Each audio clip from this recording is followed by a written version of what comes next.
தெளிவாகவே இந்த துவக்கத்திலே நான் குறிப்பிட்டிருக்கிறேன். எனவே அதை நோக்கி அந்த இழிநிலைகளை போக்க வேண்டும், துடைத்தெறிய வேண்டும் என்பதுதான் இதனுடைய நோக்கம் என்பது. அதை திரு அன்புமணி ராமதாஸ் அவர்கள் புரிந்து கொண்டிருப்பார் என்று எனக்கு தெரியும். இருந்தாலும் நான் மீண்டும் சொல்கிறேன், அதில் அரசியல் லாபங்களை செய்வதற்காக குறுக்குச்சாலை ஓட்டுவதற்காக அவர்கள் முயற்சிகள் செய்வார்கள்.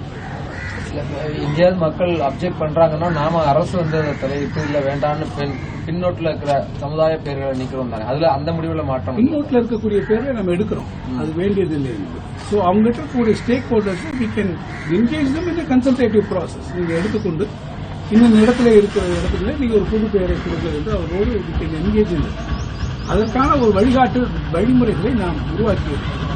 அவரோடு நாம் கலந்து பேசுகிறோம். அவர்கள் சொல்லக்கூடியவர்களை கலந்து பேசி எடுத்து அந்த பெயர்கள் அவர்கள் ஏதேனும் சஜஸ்டிவாக சொல்லுகிற போது அது ஏற்றுக்கொள்ளக்கூடிய வகையில் இருக்கிறதா என்பதை மாவட்ட ஆட்சித்தலைவருடைய தலைமையில் இருக்கக்கூடிய அந்த குழு, உள்ளாட்சி அமைப்புகளுடைய பிரிநிலைகளில் இருக்கக்கூடிய அரசு அலுவலர்களுடைய நிலையில் இருக்கக்கூடிய குழுக்கள் முடிவு செய்து இறுதியாக அது துறை தலைவர்கள் வாயிலாக அரசுக்கு அது அனுப்பி வைக்கப்பட்டு அரசின் அளவில் அது சரியாக இருக்கும். சொல்லப்பட்டிருக்கக்கூடிய பெயர்கள் நம்மளுடைய வரைமுறைகளுக்கு அது வழிகாட்டு நெறிமுறைகளுக்கு உடன்பட்டவைகளாக that is in consonance with the guidance issued by the government என்கின்ற விளைவுக்கு இருந்தால் அவை ஏற்றுக்கொள்வதில் அரசுக்கு தயக்கமில்லை. அரசு அதை ஏற்றுக்கொள்ளும்.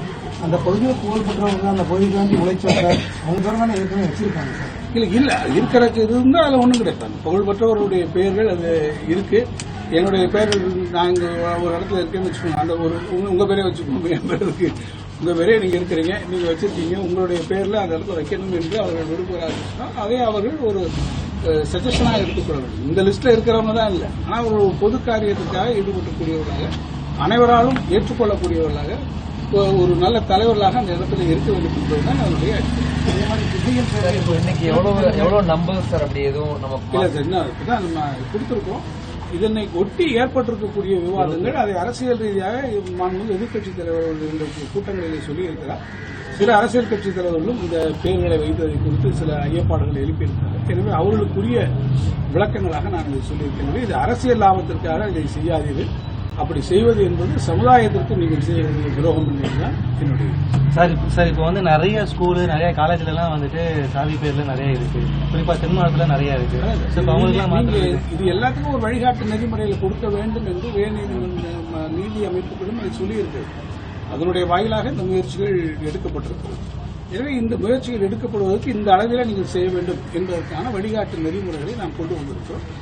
ஒவ்வொரு இடங்களிலே அந்தந்த இடங்களுக்கு ஏற்ப என்ன சூழ்நிலை வருகிறது என்பதை பிளே ஸ்டோர் மற்றும் ஆப் ஸ்டோரில் இருந்து பாலிமர் செயலியை QR கோடு மூலம் பதிவிறக்கம் செய்யுங்கள். செய்திகளை உடனுக்குடன் பெறுங்கள்.